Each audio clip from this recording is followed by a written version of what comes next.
La respiration cellulaire peut être décomposée en plusieurs étapes. La glycolyse, qui se déroule dans le cytosol de la cellule, le cycle de Krebs, qui se déroule dans la matrice de la mitochondrie, et la chaîne respiratoire, qui a lieu au niveau de la membrane interne des crêtes mitochondriales. La respiration mitochondriale comprend donc deux étapes. La première débute dans la matrice de la mitochondrie avec le cycle de Krebs. L'acide pyruvique, issu de la glycolyse, subit une succession de transformations au cours desquelles il est décarboxylé. Il perd du carbone sous forme de CO2. Il est oxydé et déshydrogéné. Les électrons et les protons sont récupérés par des molécules à l'état oxydé, notées ici R. Ces molécules sont réduites en RH2. Au cours d'un cycle, c'est-à-dire lors de la dégradation de 2 moles d'acide pyruvique, 2 moles d'ATP sont produites.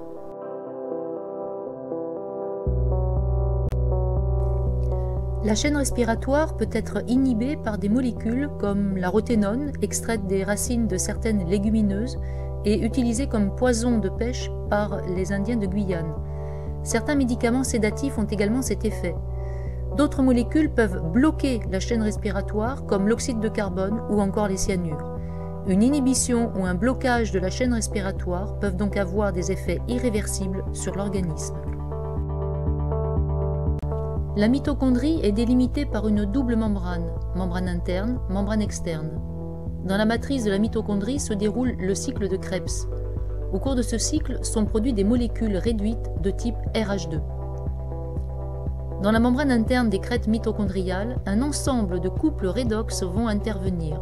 Ce sont des transporteurs d'électrons et constituent la chaîne respiratoire. Les molécules RH2, ici NADH et FADH2, présentes dans la matrice de la mitochondrie, vont céder des électrons et des protons à cette chaîne de transporteurs. Les molécules RH2 cèdent des électrons au premier transporteur composé d'une molécule à l'état oxydé. Ce transporteur est alors réduit. Il transfère alors ces électrons à une autre molécule à l'état oxydé qui est alors à son tour réduite. Des protons passent alors de la matrice vers l'espace intermembranaire. Ce processus se poursuit.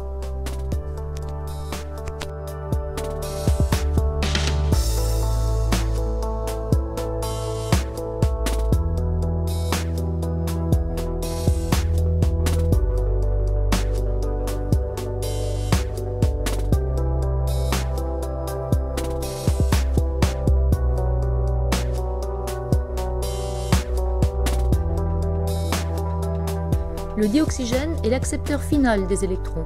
Il entre en jeu en dernier. Il se lie également à des protons pour former de l'eau. Le dioxygène passe donc d'un état oxydé à un état réduit H2O. Sans dioxygène, la chaîne est complètement paralysée et les molécules RH2 ne peuvent plus être oxydées et régénérées.